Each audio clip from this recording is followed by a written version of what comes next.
Welcome to Amanda Hall Psychic here on Moonstruck TV and A1R Psychic Radio. So wherever you're tuning in around this amazing globe of ours, I hope you're actually feeling well. I know that there's a lot of people that are feeling very, very anxious at the moment, and some people aren't well, and some people are at home self-isolating or quarantining themselves as a precaution. Whatever you happen to be doing to try and sort of stave off this COVID-19 virus, then keep doing it. But we'll talk a little bit more about that. Now I want to just kick the show off with our Secrets of Tarot card of the week, as we do every week. And this week it's the Eight of Pentacles. Now you might say that this is a rather ambiguous card or a rather peculiar card to have come out for the card of the week when so many people aren't actually going to work to their paid employment. It is the card of work, and it is also the card of paid work. But when we use the term work in this, first and foremost, it means that we have some sort of hard work to do on a project. It doesn't necessarily mean our day job that we go to or the job that we go to that we get paid for. This means we all have to work hard on making changes or bringing about change in our lives. So I think it's actually probably a very apt card at the moment, because lots of people are scurrying around and trying to get their lives in order, ready for in case for some reason that they might have to self-isolate or take some downtime from work, and organising family and childcare and how to sort of best get through this worldwide pandemic. And it's really sort of interesting to see how people as human beings are reacting to this, and different countries around the world are reacting in different ways. I know here in Australia, it's been a very panic sort of situation. Everybody's very fearful and stripping supermarket shelves and things like that as if the world's coming to an end. And I think that's probably the work that we all need to do on ourselves, is to just chill a little bit. Take a couple of deep breaths, slow down, look at the reality of what the situation is. The worst possible case scenario is you'll get the COVID-19 virus. If so, then you're either going to go to a medical institution and be hospitalised, or you're going to need to self-quarantine. So if that's the case, the recommendation at the moment is 14 days. So if we all look upon the score that the only amount of food and supplies we need is for 14 days maximum, most of us would probably find in our cupboards we could survive for 14 days if we wanted to, or we needed to. We mightn't necessarily be eating gourmet meals, but none of us would starve.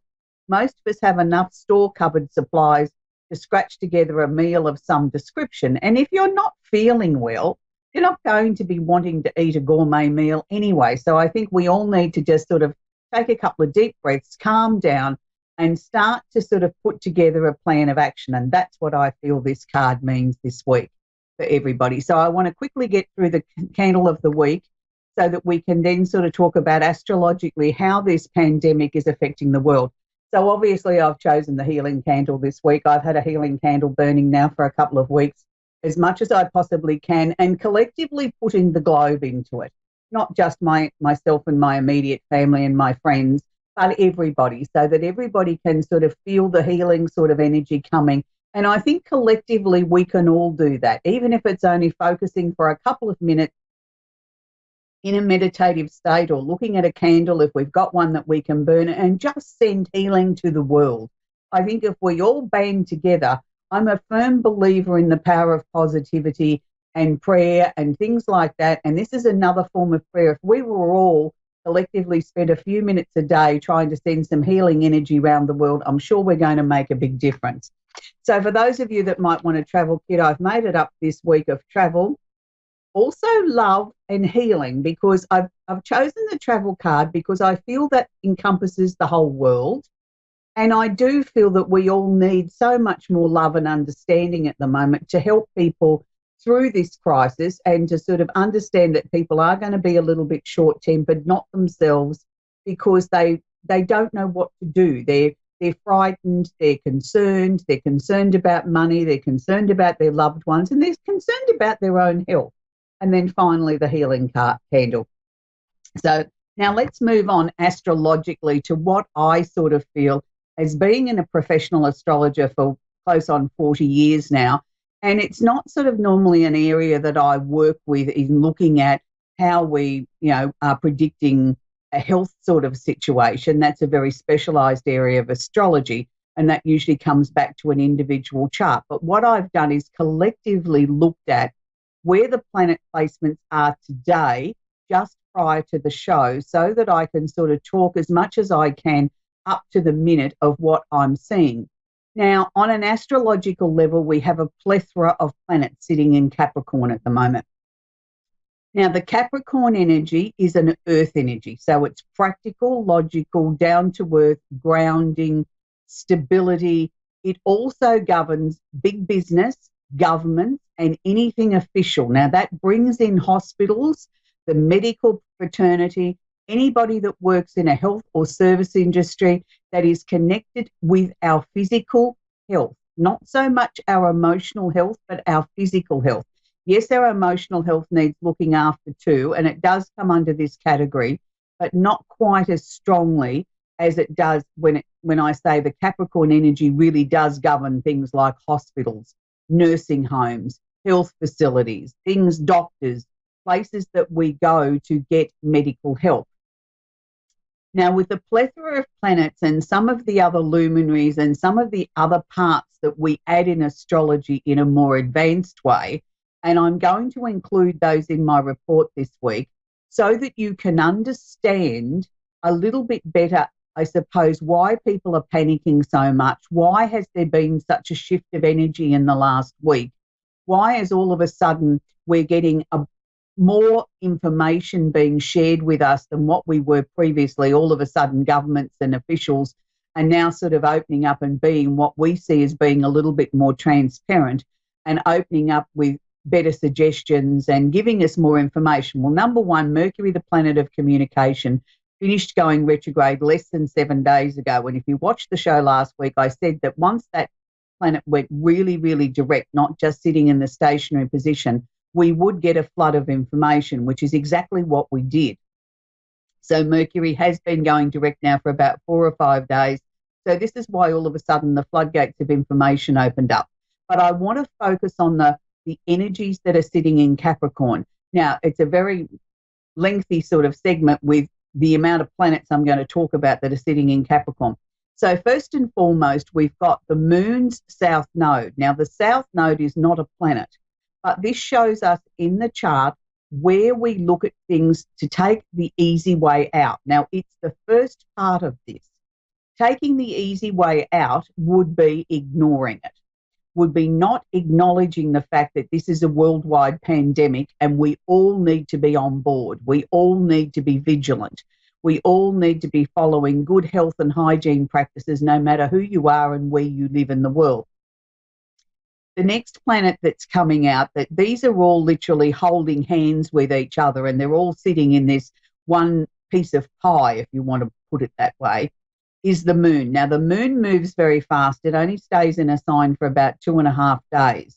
So at the moment, it's in Capricorn. So hopefully this, in the next 24 to 48 hours, is going to calm people's nervous systems down just a little bit, where we can maybe get a little bit of practicality and not this worldwide panic that everybody seems to have gone into. Maybe we can get a little bit more common sense, take a breath and say, okay, it's time to calm down a little bit. Now, the next one that's holding hands with this is what's known in advanced circles in astrology as the part of fortune. So this is sort of like an asteroid or an outside planet, if you want to call it that way. And it's where we find the good fortune in the chart. Now, I feel this is very apt that the part of fortune is sitting in between the moon and the planet Mars.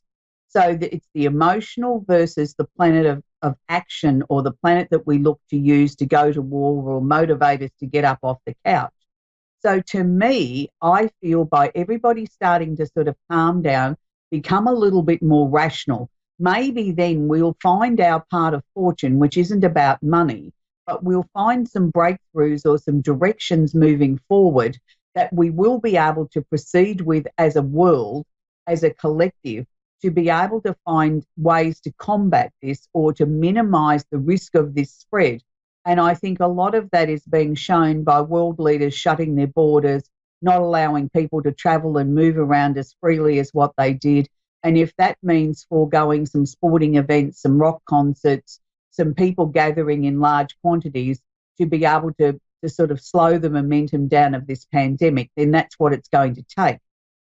I know that there's many parts of the world where people are in complete and utter shutdown and lockdown and they're not allowed to attend anything. Here in Australia, every hour something more is being taken away from us and people are panicking more, as I'm sure they are in your local environment.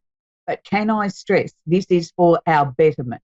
This is to try and minimise the risk to everybody, not just a select few people in your environment. It's for everybody's benefit. So if we can collectively harness the energy of Mars, the planet of war, but it's also the planet of action and taking decisive action and saying, right, I'm ready to fight this head on, then I feel we have a very, very fighting chance of bringing this pandemic under control much quicker than we could have done if governments collectively around the world and nations didn't act as fast as they could.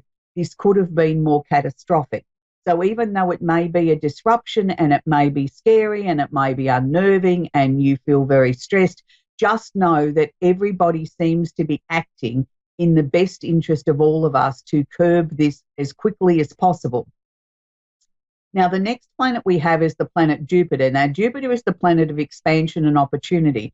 I was really pleased to see this sitting next to Mars, because that means to me that things are going to move very quickly. They're going to be able to expand and bring in protocols and procedures that I'm sure governments around the world have had these things. They've practiced them before in the hope of never having to use them in the case of a pandemic or a worldwide illness. So they're very, very well prepared. It's just now a matter of implementing them, looking at how they can keep economies stimulated and financially moving and try and minimise job losses.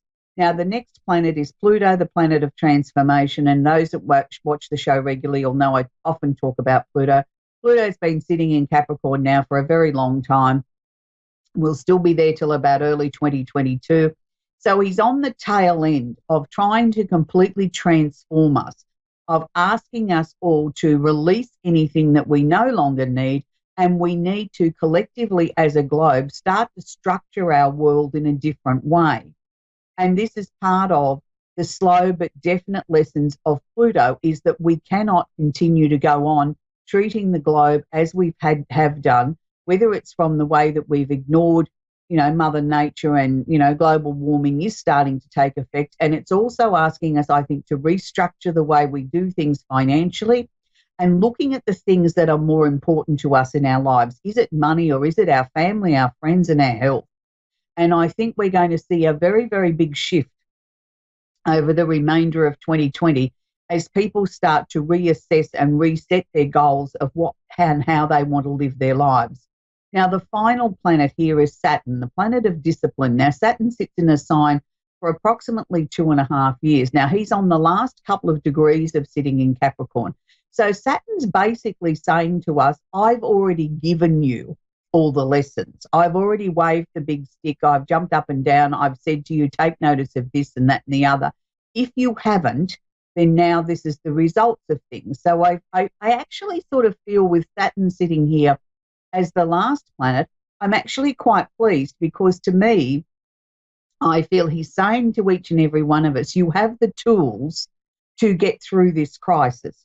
You have the ability, if you just slow down, take a couple of deep breaths, look at this in a very logical, practical sort of manner, try and take your emotion out of the situation, and then each and every one of us will come out the other side of this situation in a much stronger, much better way, and we'll have maybe a different value system in ways that we will look towards our own futures in time to come.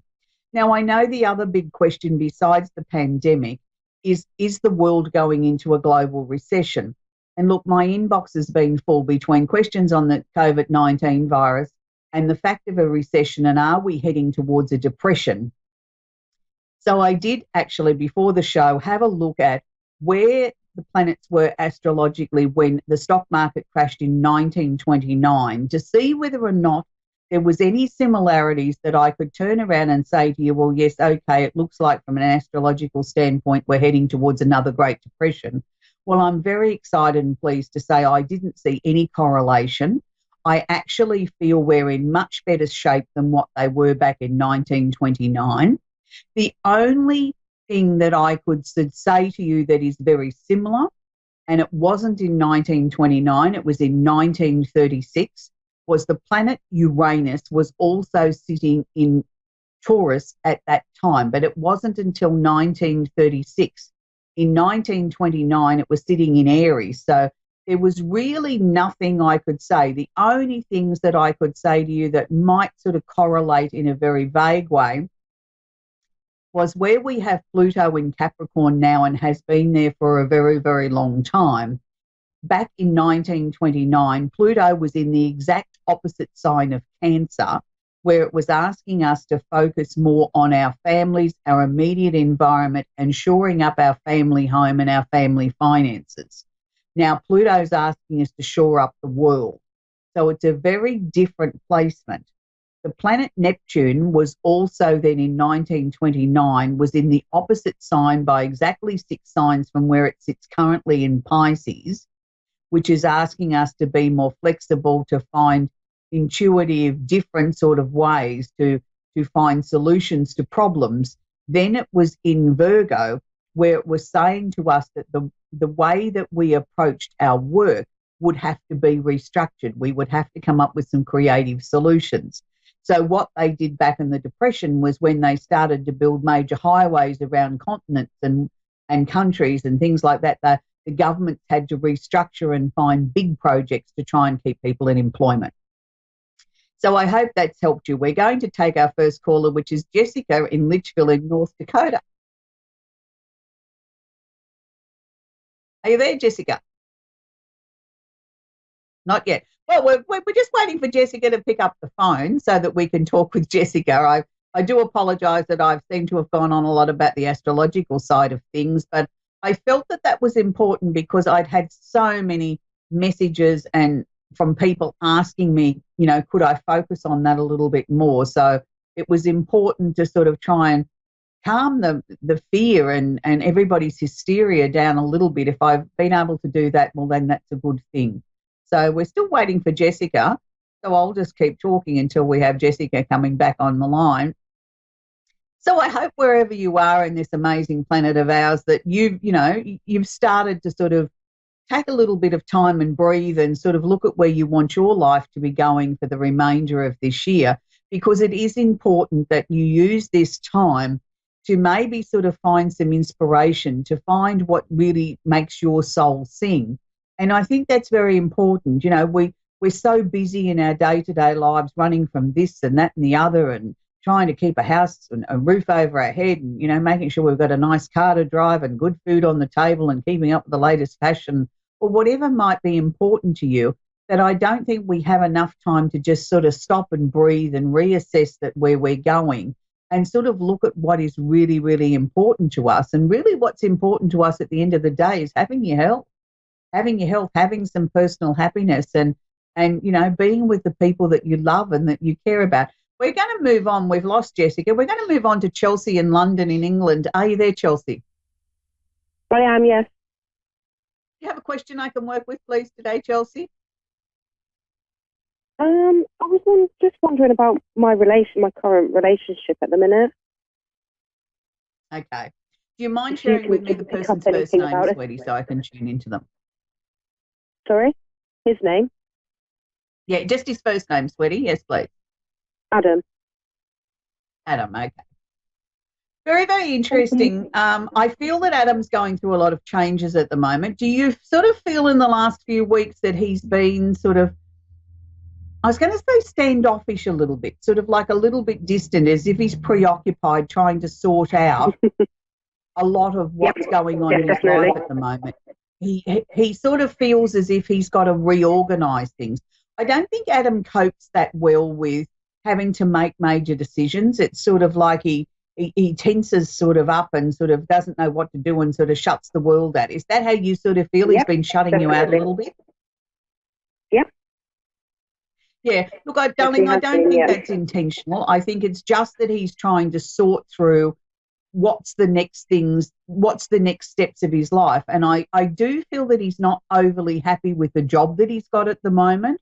He sort of feels as He's if there just could be recently lost something his more job. that he should be doing than what he's been doing. So has he talked to you about the potential of maybe changing his job? He's just lost his job. Okay, but is he starting another one?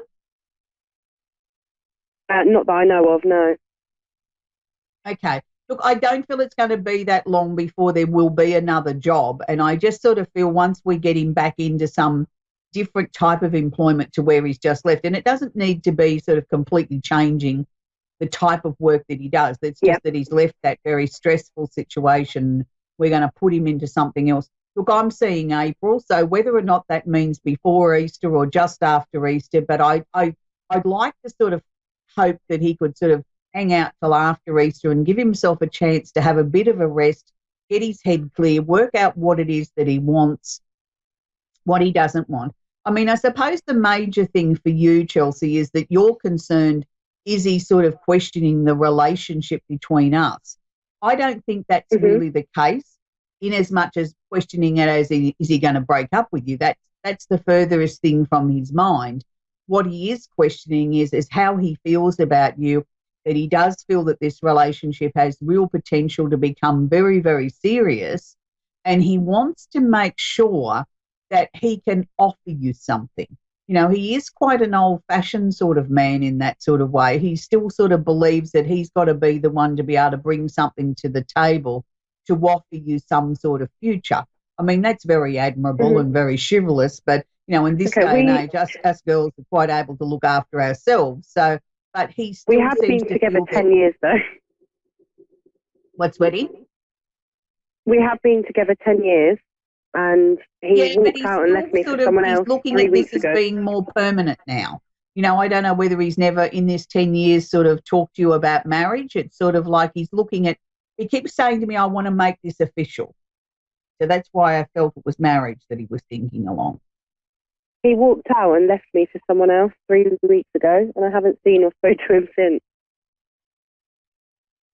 Okay. I think he's a complicated man. I think you've got a lot of patience. You've sort of weathered a number of storms with him. I just feel that you need to just sort of cut him a little bit of slack and let him sort through what it is that he's going through, and just know that when he comes out the other side, I feel that this relationship will be a lot stronger. And the two of you will be sort of making some joint decisions together about, you know, what's next. And I did feel, maybe not this year, but towards the beginning or the early part of 2021, I felt the two of you were making a very, very serious decision about a change of residence. But I sort of felt it was more to looking towards maybe putting down roots and purchasing something together. Has that been something that you have talked about in the past? Yeah. And that's what I feel, this is part of what's going on in his head at the moment, is trying to sort of get everything sort of organised, straightened out, sorted out, because that's what he wants to do. And that's part of this, making it sort of the bigger commitment, you know, like that's part of what I'm saying. Darling, I don't normally bring up, but has there been a recent death on his side of the family? Like the last 12 months? Was there a loss of a woman? No. Why am I picking up somebody that he's still struggling with coming to terms with this loss? So it's not one to come. This is one that's happened. I thought it was the last 12 months. It may be a little bit longer than that. No, he hasn't, no. Okay, you might be able to think of somebody off the top of your head at the moment, and it may not be somebody that's obvious that's going to jump out at you as being somebody that was super close, and you'd think, well, why would he be still struggling over this one? You know, it was only his dad's auntie, and he only saw her, you know, twice a year, and you think, well, that can't be the one. It'll be something obscure like that, and it's sort of like, I don't know that he's necessarily not over the death or hasn't come to terms with it. For some reason or another, he keeps going back to that. And I don't quite understand. There has been a death. Not of a woman. Right. It was actually one of his friends that he worked with. Right. And that was... Why am I picking up a real female energy around that, though? A what, sorry? Why am I picking up such a female energy around that? I'm not sure. He took that death quite hard. Okay, well, that's obviously the one I'm picking up, but I'm also picking up from the other side. There's a female there that's trying to help him through this. That's why I thought it may have been a female passing. That could be his nan. But that could be like a grandmother or a great-grandmother on the other side trying to help him come to terms with this. But, yeah, this passing really did rock him at his foundation, didn't it? It was sort of, he's really struggled with this. Look, I feel in a strange sort of way, there's a lot of blessings to take out of this, because what that death did was sort of make him wake up and sort of say, hang on a minute, life can be taken away from you at a moment's notice. I've got to make sure that I achieve everything. And this is why I think he's been in this sort of strange sort of energy. But Chelsea, I do believe the two of you are going to stay together. Things are going to get better. Things are going to get stronger. Just hang in there. And I thank you very much for the opportunity to read for you, sweetie. So we're coming to the end of the show. We've only got less than 2 minutes to go. So please, again, I just want to stress to people, please just calm down, be kind, be considerate, think of other people, and don't go panic buying. There's enough food in the world to go around for everybody. If we all just use some sensible approaches to things, make sure that you wash your hands, have good hygiene, and just stay home as much as you possibly can, so that we can minimise the spread, the risk of anybody else being infected with this terrible virus that is going around. And I think if we all collectively just sort of spend, a couple of minutes a day sending some healing to the whole world, that will encompass each and every one of us. Until next week, I hope you stay safe. And we are here to help you here at A1R Psychic Radio on Moonstruck TV. We have, a wonderful week of many, many exciting and very, very interesting shows. So I hope you can tune into a few more. Have a great week, and we'll see you next week. Bye for now.